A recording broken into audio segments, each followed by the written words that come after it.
perfume. Ayan, i-unbox ko to para mai-ano ko lang.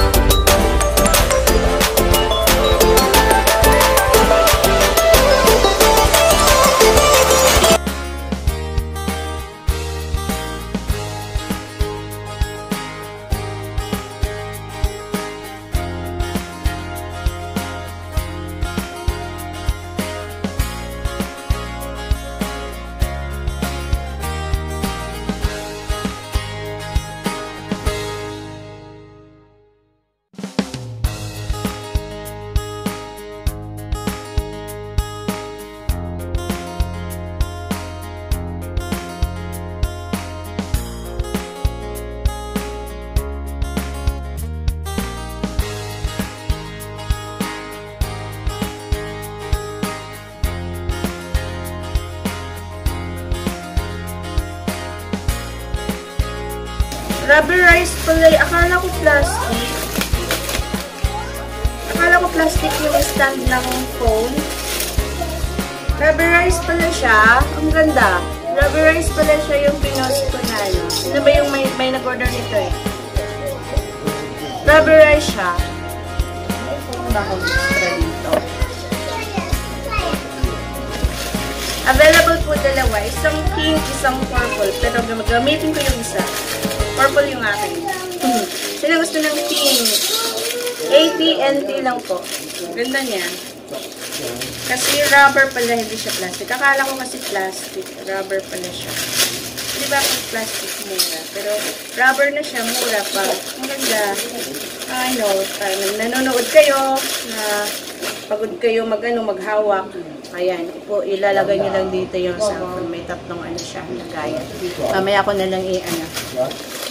So, wow. Salamat po sa libre. May libre ako galing. Ayan, ibibinta ko rin to. Pero pag nagustuhan ko yung amoy, akin na. Ayan. Oh, what is this? Cutter? Libre. Yun lang po ako sa ano. Wow, talagang very sold siya. Kasi nga, yun lang po ako sa ano, Facebook pag may order kayo. Kasi parang yung nandito, parang sold na po siya lahat. Wala po yatang tira. I think yung mga panlalaki na lang po yung merong ano, ilan. Actually 5 or 4 pieces na lang din po yata yung tira sa ano, kasi maganda po siya pang bagahe. Ano lang po ako sa Facebook, sa mga gusto kayo. Patok po siya pang bagahe na ano, mga perfume na rin, ang dami, ayan o. Hindi ko na siya papakita sa iyo yung ano, laman. Nasa Facebook ko yung mga laman talaga nito.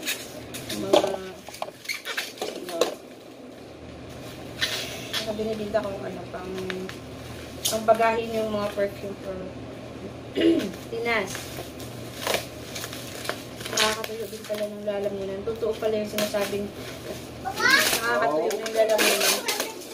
Nag-video ka, nag-live ka, you need water na ano, para tuyuan ng ano.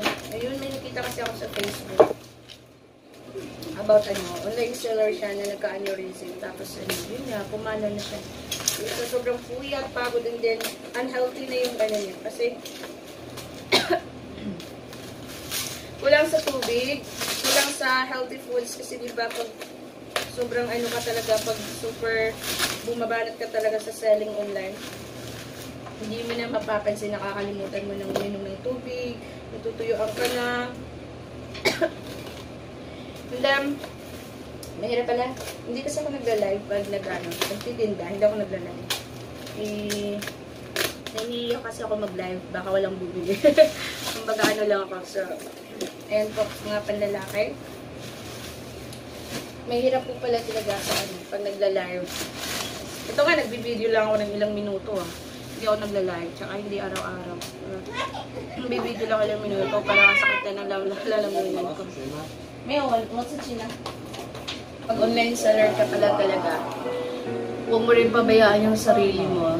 Just Tapos ito nakita ko nga dito sa Facebook about kumana na siya kasi nagla-live siya lagi pa nagbibigta ng mga products online. Papabayaan. Pag nagla-live ka pala, kahit nag-video ka lang, ito nga video lang, record ko lang. Nag-video lang ako for ilang minuto nga lang to eh. Nakakatayo pala ng lalamunan. Hindi nga ako sobrang madaldal na madaldal. Tsaka, iwasan ko talaga ang pagpupuyat. Isa ko talaga tayo yan sa nakakasira ng kalusugan, ang pagpupuyat. Ako nagpupuyat like 1 o'clock na ako nakakatulog. Pero, bumabawi naman po ako like 10 in the morning na ako gumigising. Halimbawa, pag natutulog ako ng 1 o'clock, 2 o'clock sa gabi, bumabawi po talaga ako like 3, 4, 5, 6, 7, 8, 9, 10. So, mga 8 hours po talaga yung saktong oras po talaga yung gigising ako. Eh, kasi yung anak ko din gabi din yung matulog. Like 10 to 12 hours yun matutulog eh. Kaya nakakatulog ako ng 8 hours. Malalim na yung gabi. Pero much better daw pag maaga talaga matulog. Ang hina-hina ng ang hina-hina ng sinasabi ko, no? Hindi dinig nyo kaya. Yan. Tubig. So, tapos na yung unboxing ko. Nagdadrama pa ako. Ayun, yung mga, natin, yung mga perfume. Ito mga lasa 200 plus, I think. 200 plus, mga nasa 250 ito eh. Mga 10 o'clock ako nagising today. And it's 4 o'clock in the afternoon. Pero napagod, nag-unboxing lang, ipagod na agad. Ang ganda ng unboxing ko, ang gulo-gulo. Yan, tapos na. Hello. Yan mo yung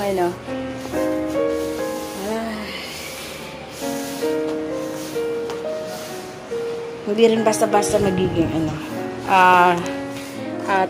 tindera sa sa online. Medyo pagod rin and stress talaga. Isa talaga sa kalaban ng as online seller is stress. Pressure is kasi sarili mong oras eh. Hindi ka masyadong pressurado. But stress sobra kasi may mga hindi lahat ng customer mo is mabait. Hindi lahat ng customer mo is talagang tumutupad sa usapan. Hindi lahat ng customer mo is will pay ayon sa napag-usapan. So, mahirap. Lalo pa dun sa mga... Ako, may mga customer ako sobrang mga pasaway.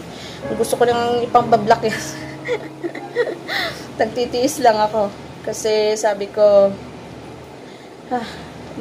minsan may stress to nga. Itong buwan lang na to, June. Grabe ang stress ko. Mga may utang sa akin, tagkakalahating taon na hindi nagbabayad. Grabe. Parang hindi nakakatuwa yung ganun kasi capital mo yung umiikot. And yun nga, hindi naman nila yan ma-feel eh. Kasi nga, kahit kaunting-kaunti na nga lang yung pinapaikot mo, tapos papatayin lang. Kumbaga, yun, tinatambak lang, hindi ka binabayaran, tapos papaasahin ka, ang daming dahilan. Yun talaga yung sobrang stress. It's very stressful po talaga pag mga ganung tao ang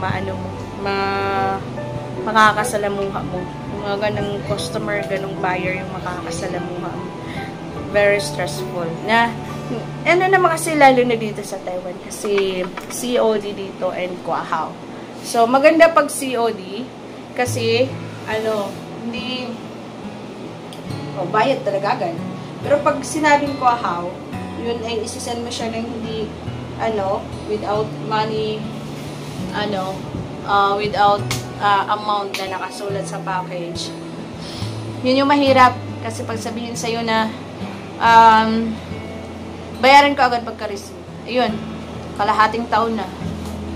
Kumusta naman. Pero nakakagigil yung mga ganun. Sobrang hindi lang po talaga hindi po basta-basta. Kumbaga kung as an online seller, malaki yung pasensya mo, mahabang pasensya. Kasi kung wala na ko, marami kang makakaaway. Marami kang makakaaway pag wala kang mahabang pasensya. Kasi may mga tao po talagang matigas pa sa bakal. Minsan nga, nagwawala na ako sa Facebook dahil sa mga ganong klaseng tao. Anyway, yun talaga yung isa sa nagpapastress sa akin. Sa totoong buhay, wala akong stress. Yun lang talaga, stress sa ukayan. Yung stress na nagsi-COD ka. Meron din isang stress na nagsi-COD ka. Cash on delivery. COD is cash on delivery. Tapos, hindi nila tatanggapin.